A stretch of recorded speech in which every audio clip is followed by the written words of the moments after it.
Hi, this is Steve Hill, and you're listening to Talkin' Blues.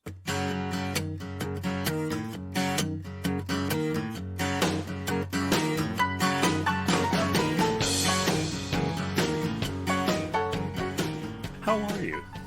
I'm good. You've been busy. I'm always busy, but I've been pretty. I've had a pretty good year with everything that's been happening. Even with the pandemic, I've done about 30 shows this summer. I've had a really good summer, and during the pandemic, I've done a lot of the Facebook Live concerts, and that's been. It's been great because it gave me something to do. It gave me something to look forward to.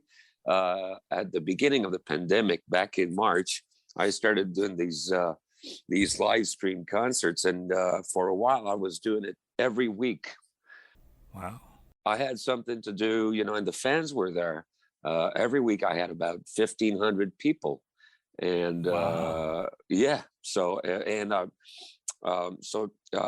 in order to not repeat myself, because as a musician, you tend to play the songs that you're comfortable with, and I did.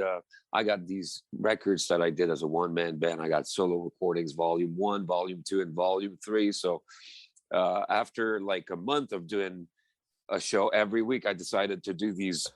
Like I do volume 1, and then the week after I did volume 2, and then volume 3. So I had to relearn a lot of my songs because, you never play like a whole record, So it's been fun for me, and it was great for the fans. They were there every week and they enjoyed it.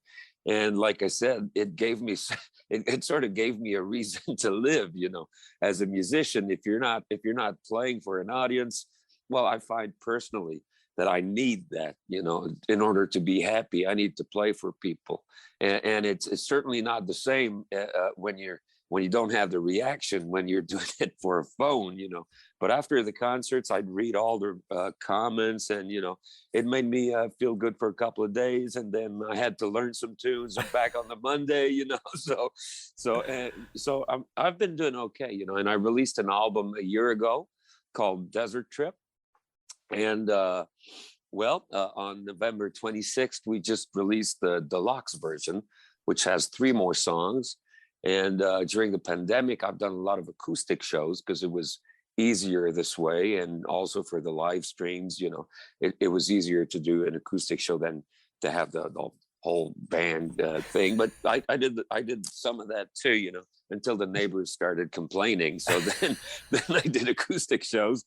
And I really love playing acoustic. So Desert Trip is mostly an acoustic record. There's some electric stuff, mostly like on the deluxe version, but it's mostly acoustic. And it's a side of what I do that people haven't heard as much, and it's something that I really enjoyed doing. Well, I do want to talk about that album, but I want to go back. But before we go back, let me talk to you about if you put that kind of pressure doing a show a week and having to relearn some of your own material, were you able to write, like creatively, were you able to write new songs during the pandemic? Or were you too busy? It took me a while. At first, for the first, I don't think I wrote anything for the first year or first 6 months at least. I was not inspired at all. And I had just, when the pandemic hit, I had just finished a record, not Desert Trip, but the one. I'm still working on it, but because I'm redoing some stuff. But I had an album finished, and it was supposed to be released in April of 2020, but I decided to postpone it. So I didn't feel like I had to write anything, and I wasn't particularly inspired about the pandemic, and I figured there would be a lot of pandemic songs at some point, and people would get tired of it. But so I haven't really written anything about it, but there's certainly songs that I put on Desert Trip that I wrote like 5 years ago that seems to resonate more now, being in the pandemic, then they seem to make more sense now than 5 years ago. Somehow, I don't know. How do, how do you think you've changed as a musician, as an entertainer, as a songwriter because of this past year and a half, 2 years, or this experience of the pandemic? Well, it made me realize that I really I really enjoy playing for an audience. I've been basically doing this for 30 years. I started playing clubs over 30 years ago, actually. But professionally, it'll be 30 years, like in 6 months, you know. So, and I've always done like 100 shows a year. So it's like, it's a given, you know, I never had to think about it. It's my job. It's what I do. And if I'm not playing, I'm recording, you know, but it's always to have another tour, you know. Right. And you get caught in that and you don't realize, you know, like that it's something pretty precious, you know, to be able to go somewhere, you do your own thing, you do your songs, and you have an audience there, and you sort of take that for granted, you know. But I don't anymore, you know. Uh, so that's the big difference. But as a musician, I don't know if it has changed anything. It's a journey that started when I was 13, you know, when I started playing, and I just keep evolving. At least I think that I keep evolving. Maybe not, you know. Um, it may sound like I'm always playing the same thing. I don't know, but to me, there seems to be a progression, you know, and the goal is to you know, like when you start, you know, you learn how to play like this guy, you learn how to play like this guy, and then as you go along, you're like, okay, that lick, everybody plays that lick, so I'm not going to play it anymore. That lick sounds a bit that sounds like me, so I'm going to play it more often, you know. So that's sort of what happens. Like if you listen to BB King, if you listen to his first recordings, you can hear the influences, and then he just narrows it down, you know, because he had a pretty big vocabulary if you listen to his early recordings, and then it's just the BB King licks. You know, he never Yeah. plays a T-Bone lick anymore. It's just BB, you know, and that's what you want, you know, as an artist, you know, like as a guitar player, but also as a songwriter, as a singer.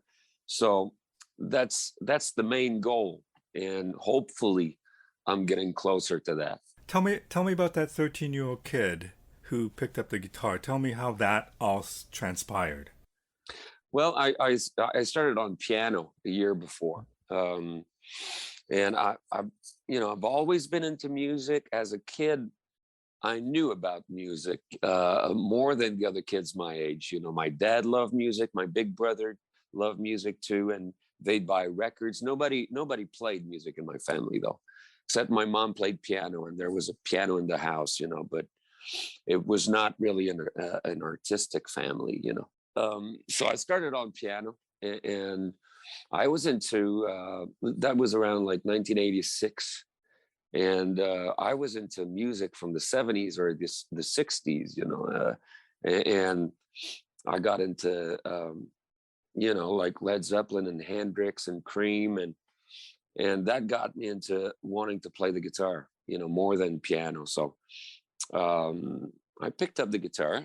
I'm a lefty, but a friend of mine played guitar right-handed, and he showed it to me that way, and that's how I learned, you know. And I don't know why I was attracted to blues, because it's not like something that was being played at home, or you know, you wouldn't be able to hear that kind of music where I grew up, you know. But these, you know, like Hendrix did Red House, and Zeppelin had some blues stuff, and Clapton was certainly into that kind of stuff. So I'd read interviews with these guys, you know, and they would talk about the greats, you know, BB King, Muddy Waters, Howlin' Wolf, Robert Johnson. So uh, I started buying blues cassettes the year after. I was 14, and I bought Muddy Mississippi Waters live, and I ended up playing or opening for most of the people that play on that that were in Muddy's band at the time, which Right. is just amazing, if thinking back on it, but so, so I got that, and then I got more real folk blues, Muddy Waters, and Buddy Guy. I was walking through the woods, which was like Chess Recordings, and I bought Robert Johnson, King of the Delta Blues Singers, and I like rock music and a bunch of other things, but I really like that stuff too. I don't know why. It's it's something that I wanted to play. And it's been a journey ever since. And it's still the rock thing and the blues thing, and to me it's music, and I've learned how to play both types of music at the same time. It's not like, I can't pretend that I was raised on blues and I never learned how to play anything else. I had jazz guitar lessons. I love country music, I love folk music, I've heard a lot of different types of music, and like, I love all of that stuff. To me, there's good music and there's bad music, and there's good and bad in every type of music. So I don't consider myself a blues man. I consider myself a musician, but blues is probably what I play best. Again, I don't know why, probably because I played I played it a lot. you know Well, that would make sense. yeah, but I mean, to like a blues purist, I don't think you would.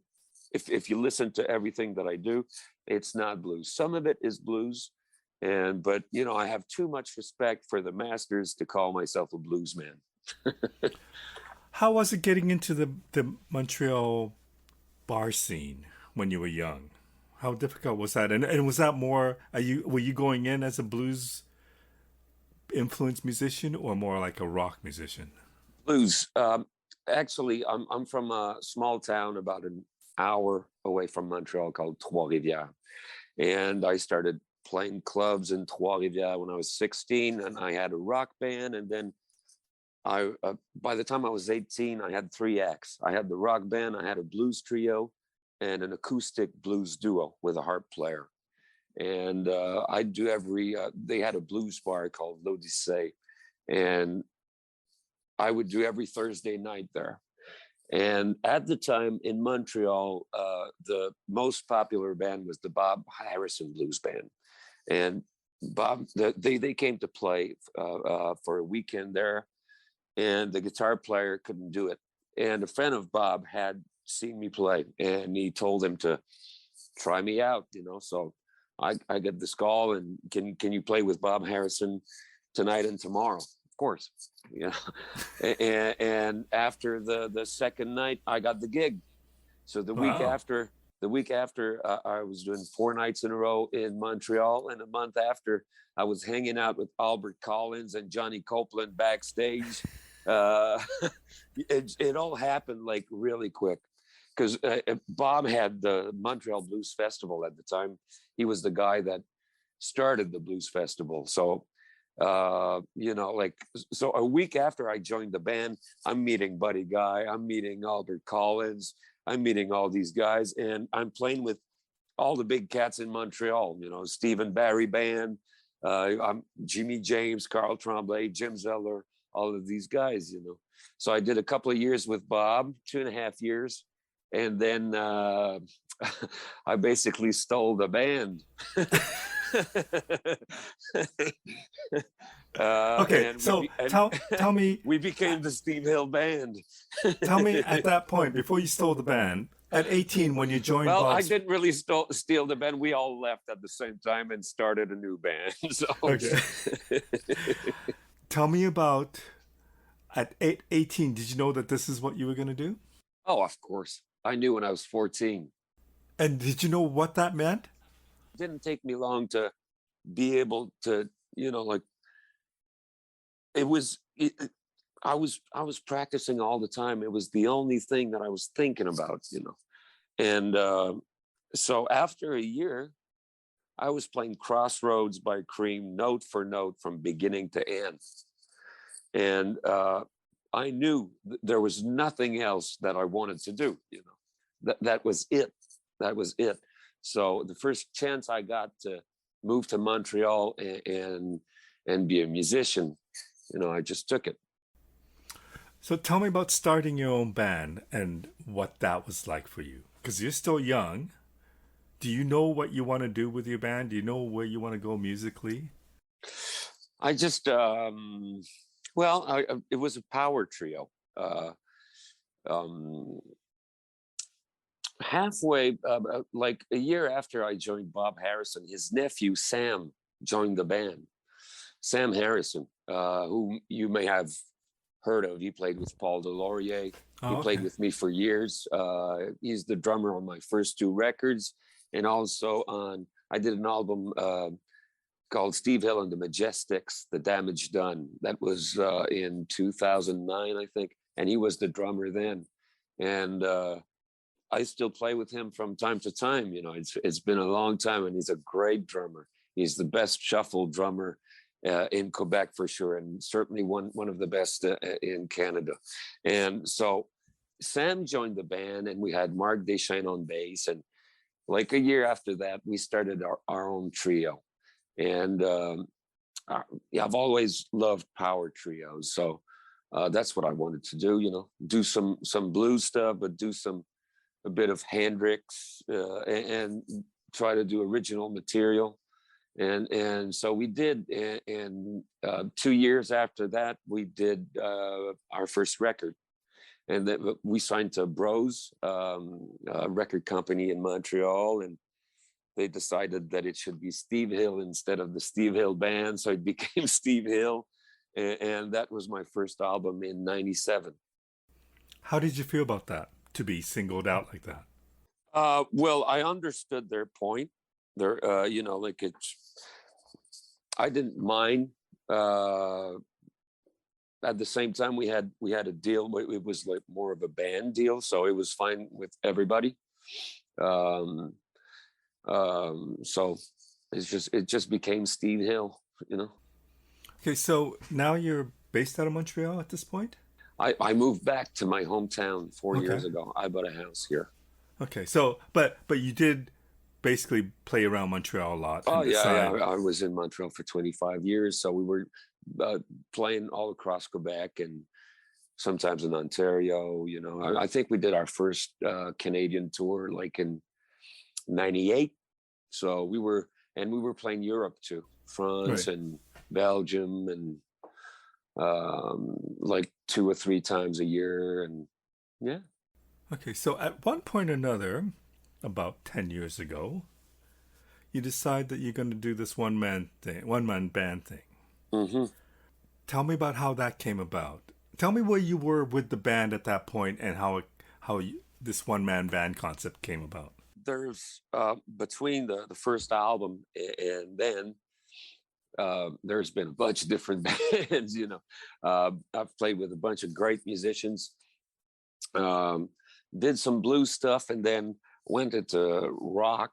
I and like try to every type of music I wanted to tackle, and had fun doing it. I've also yeah, I've played with other artists as well, like Michelle Pagliaro, Nanette Workman, um, and a bunch of Quebec artists. And what happened is that in 2011, I signed with a label. We released an album, and not there wasn't much happening. Like there was actually nothing going on with my career.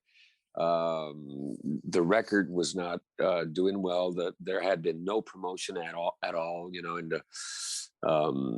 it was hard to make a living at that time. So I decided to start a side project in order to keep the band going. I would do solo shows. So and I'm a studio owner, so I decided to do an album that would cost me nothing, in order to be able to get my finances back and get the ball rolling to do another album with the band. So Doesn't the solo show start partly because you wanted a guitar?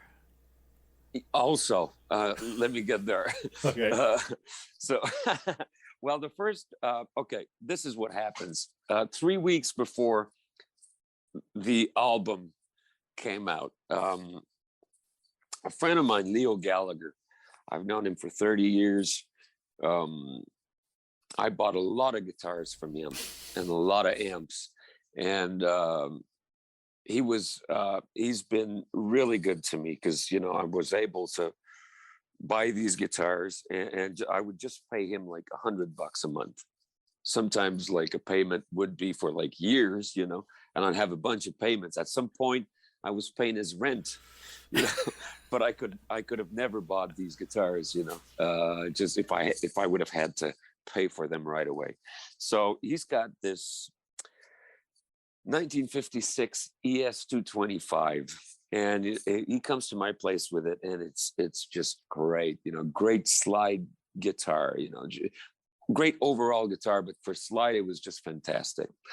And I had no money at the time, so he goes back to his place with the guitar, and he calls me back and he says, "You know what I'll do?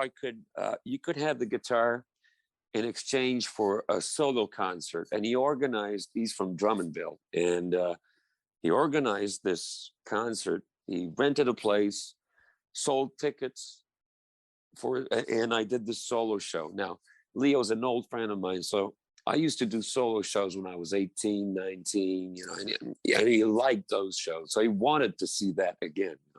That's the only reason why he offered the deal. It was a very selfish thing for him. So, the place was packed, and I had a lot of fun. It's something that I hadn't done in years, and it felt good. And I obviously really liked the guitar. So, and then 3 weeks later, that album called Whiplash Love came out, and nothing happened, and I was going broke, and so I'm like, well, I did that solo thing, and that was a lot of fun. So I told my agent at the time, I actually gave him a list of pubs and small places that I knew that they would like to have me, and I could make a few bucks, And so I gave him the list, and he booked some shows, and I decided to do an album to sell at these shows, And that ended up being Solo Recordings Volume 1, which is my best-selling album. And my career sort of took off from there. Did that surprise you? And yes, totally. I thought I'd do like an album, do solo shows for a year, and then go back with the band, But all of a sudden, people wanted that solo show, and then people started noticing me in Toronto, and the ball got moving, and it got a Juno nomination, and then the first one was called Solo Recordings Volume 1, but it was sort of a joke, Volume 1. My first band, with my first band, we released a tape cassette 30 years ago called Greatest Hits Volume 1. So it was just a joke, just bringing back the Volume 1. But then, people liked it and it sold, so I had to do a Volume 2, and that one won the Juno and the 8 Maple Blues Awards or something like that, So and then I did Volume 3, and that opened the doors in Europe. Like with Volume 3, I started playing a lot in the UK and Germany, and so I never would have thought that I'd become a one-man band. I was very happy as a guitar player. Actually, when I started my first band, I was just a guitar player, but then the singer left, so I didn't know anybody else who could sing, so I became the singer. It took me a long time to call myself a singer, but I was, like on my first couple of records, I don't really consider myself a singer, but I was the singer. Eventually, I learned how to sing, but it's always been like that, like with Solo Recordings Volume 3. That's on my own record label. because nobody else wanted to sign me at the time. You know, That, so that's surprising, though, isn't it? Because of the success that you had with Volume One and especially with Volume Two. no, but Volume One, you know, you mean it's surprising that it was on my label, or? No, that there wasn't interest on. Well, there was no interest in, nobody wanted to sign me before Volume One. That's the Yeah, thing. but yeah, by the time you get And a then I Juno did. Award, But by the time I didn't want to sign with anybody, you know, oh, I was that's doing true. pretty Yeah. well without a record label. You know, like my best selling albums are the ones that I released without a label. So why would I sign with a label? You know. Right. So as a solo artist, like, because I think if I'm not mistaken, that the way you play the music and you approach the solo, the one man band thing has kind of grown over the years. So it might have been simpler in Volume One than in Hmm. Volume Two, and then more in Volume Three. As a musician, because now you're worried about being a percussionist, you're also worried about like you're worried about being a band. Yeah. How Yeah. I would presume that there comes with a lot of different opportunities, but also some restrictions. Of course. How did you deal with that? And well, was that an issue at all, or was it you just kind of grew? Well, the limitations from it sort of dictated the sound and the direction.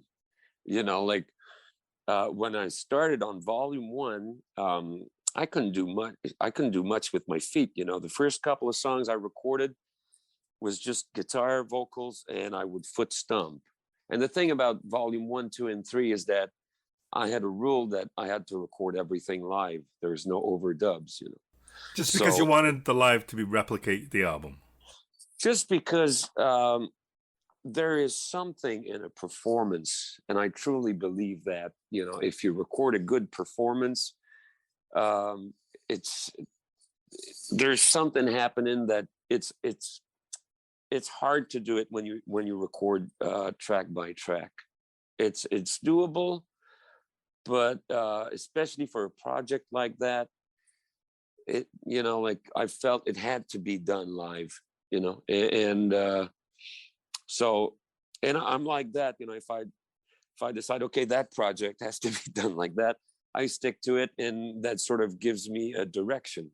Mhm. Because if I don't have that, I can go anywhere and I'll put like 15 guitar tracks, and in the end, it doesn't really serve the song, you know. So, but if you go, if you have to do it live, then you have to. It has to be like the essence of the song and the performance, you know, and there's something that there's something in that that can't be replicated if you try to do it some other way, you know. Right.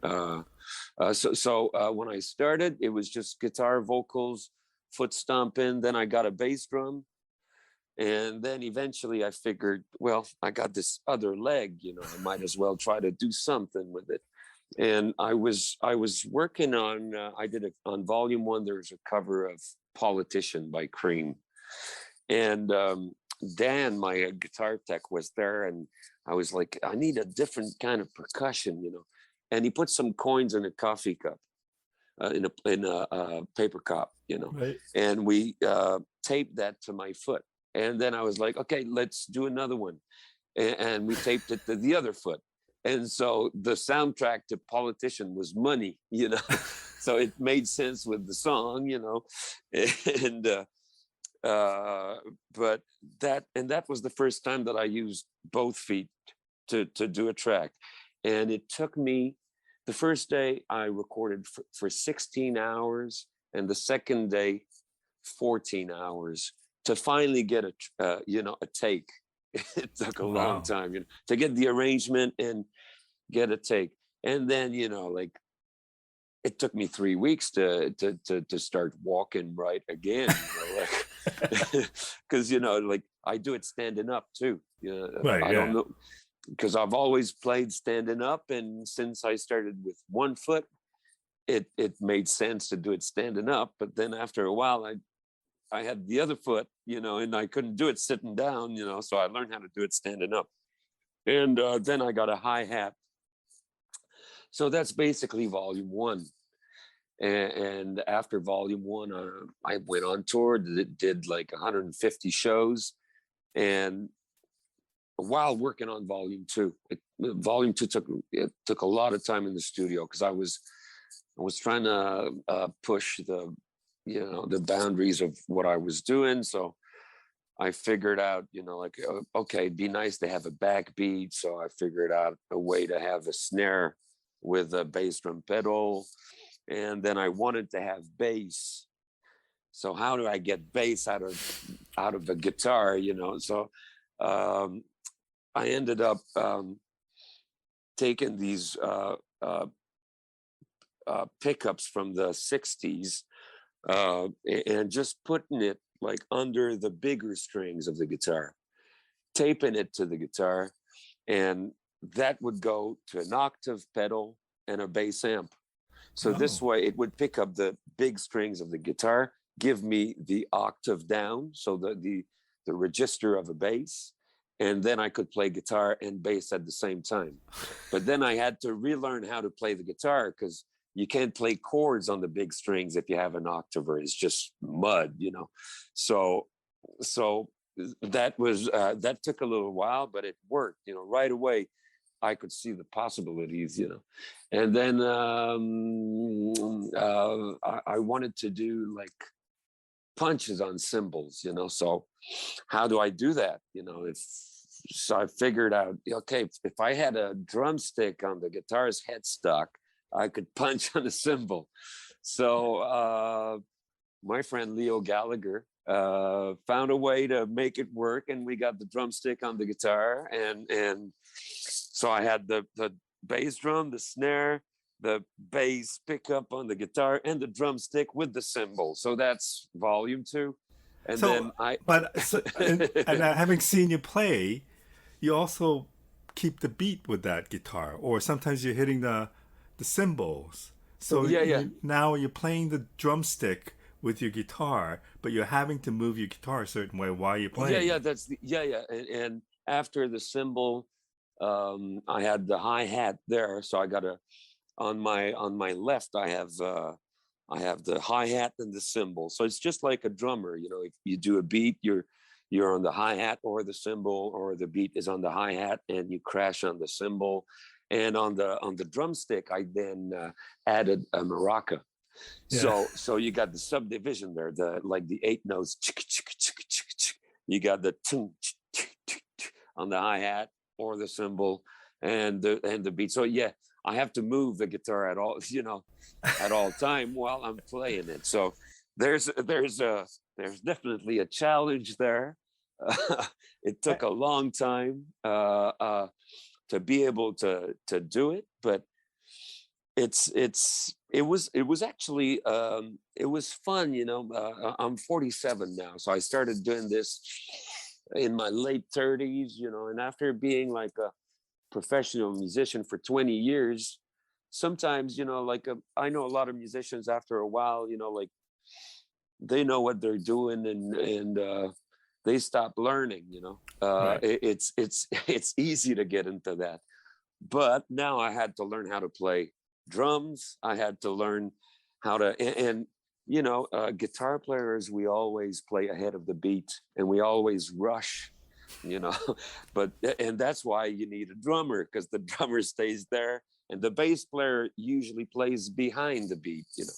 So I had to learn how to sort of do all of that at the same time. And it took a while, and it was a lot of hard work. Each album that I've done, like after volume two, I did volume three. Volume three, I did twice. I did the album in my studio. Then I went on tour, played the songs live, and then went to a bigger professional studio and did the album again. And that took me about a year, just to learn how to play the tunes and be able to perform them live.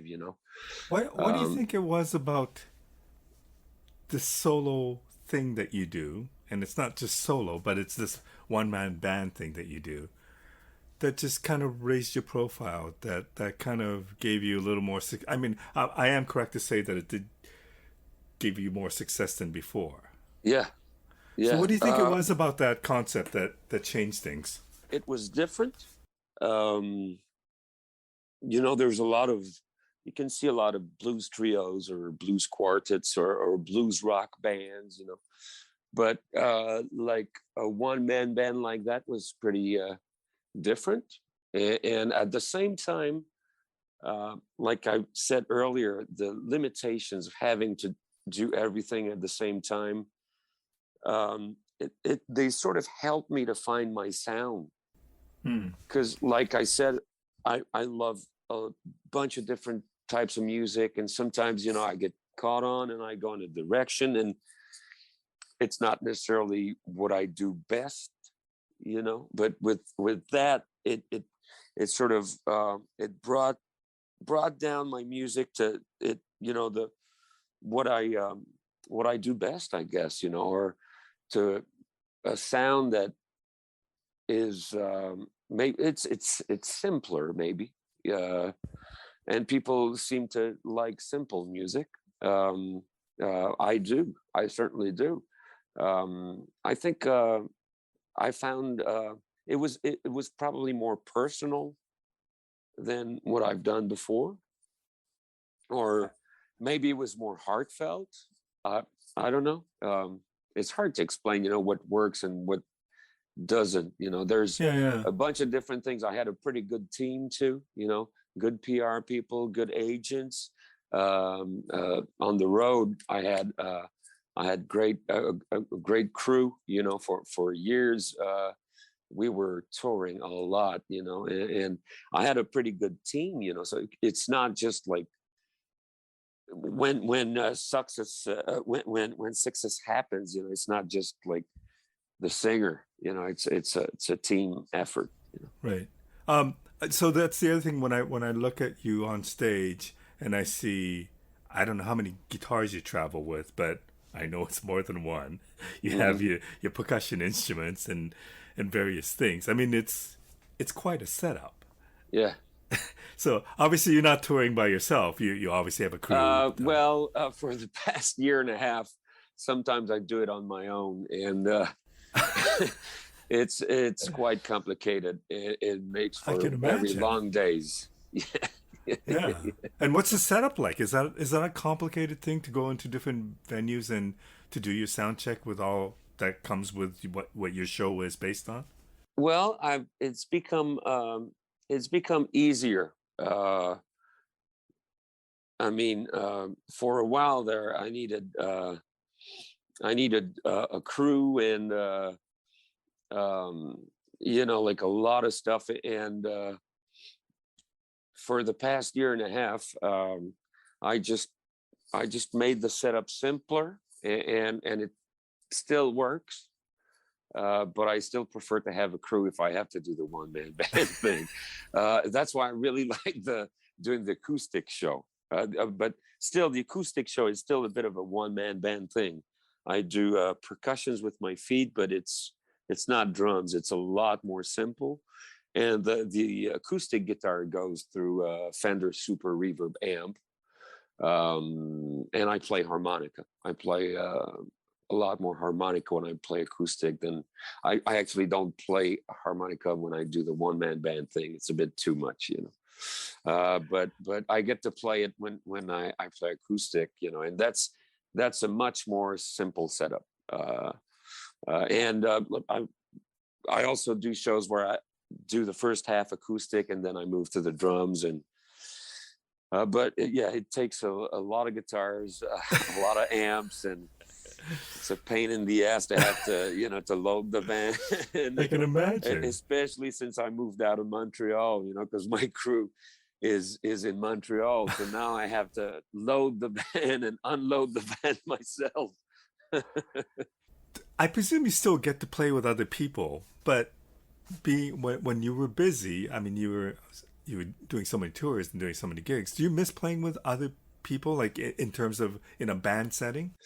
Yeah, well, I've done it a few times this summer. Um, I've got this new thing that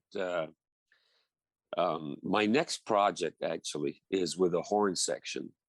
So it's me as a one man band, but I have a baritone saxophone, a trombone, and a trumpet, and a pedal steel player.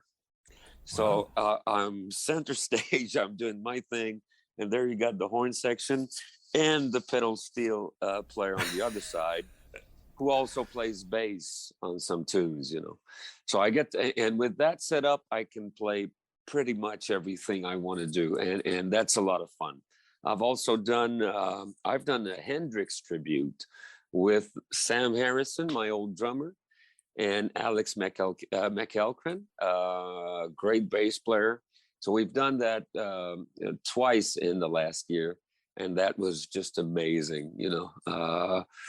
So I'm planning to mix both bands eventually, and um, like 2022 is the 25th anniversary of my first album.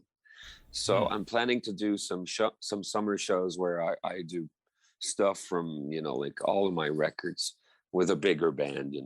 So that'll happen next summer. And I'm so I got to finish this record with the horn section, and then I want to do more of a power trio record, or it might be a quartet, but something with a drummer and a bass player. Because I want to play my old Telecaster again. I want to play some guitar. Just playing guitar. Um, I miss that. I do Okay, miss that. let's talk about the desert trip. So Hmm. you went to California a few years ago Yeah. with some friends, and then decided, What happened is I was there for the Desert Trip Festival. Uh, right, that's why the album is called Desert Trip, because I wanted to. The whole story behind the record is that when COVID hit, uh, I started doing these. When the pandemic started, I ended up doing these Facebook Live concerts and putting my stuff on Bandcamp. I didn't. I knew about Bandcamp, but I was not on Bandcamp, and they did these Bandcamp Fridays or something like that, where they wouldn't take a commission on stuff that you sold. right. So the first concert I did was an acoustic concert, and I did a playlist called the uh, I called it Acoustic Corona Playlist, and I sold that on Bandcamp, and people bought it, and people liked it, and so after like 6 months, I decided to release that. And I did a photo shoot, and I had my Desert Trip T-shirt on from the festival that I went to in California, Right. and I saw the pictures, and I was like, maybe we should just call it Desert Trip. and and so that became Desert Trip. So on Desert Trip, what you have is a few songs, a few new songs that I recorded in California. The whole story about the California thing is that I went to Desert Trip, the festival. Um, it was in Coachella, and it was just amazing. First night was Bob Dylan and the Rolling Stones, and then the next day was Neil Young and Paul McCartney, and then the Who and Roger Waters, and it was just fantastic. And then I went to LA, and first night I was there, I went to see Bob Weir. I'm a huge Grateful Dead fan, so I was just in heaven. And I had some time off, so I just figured I'd stick around. And I went to a friend of mine in LA's got a studio there called Valentine Studio, and it's just incredible. It's like it's like a time capsule. Studio A is from the 60s, and Studio B is the 70s, and nothing has changed. Wow. Even the cables are from the 60s, like it's just amazing. So I went there, and I was so impressed that I decided to buy a guitar, get a camper van, and just travel around for 3 weeks to write songs, to eventually go back to the studio and record them. And that's what I did. I wrote a bunch of songs, and I went to the studio to record them. Uh, I just kept one song from what I recorded there. I have But to redo the other ones. Tell me what when you say I'm gonna go out and write a bunch of songs. Does it come easy to you? Like, did you know that you were gonna be inspired? Like, is No, it easy for you to go? you never know. Uh, but I figured, if I provoke myself, something, if I put myself in a spot where, I'm out, in the woods or in the desert and there's nothing else to do, something's going to come out, and whenever I pick a guitar, eventually there's riffs coming out, and I record them on my phone. So that's what I did.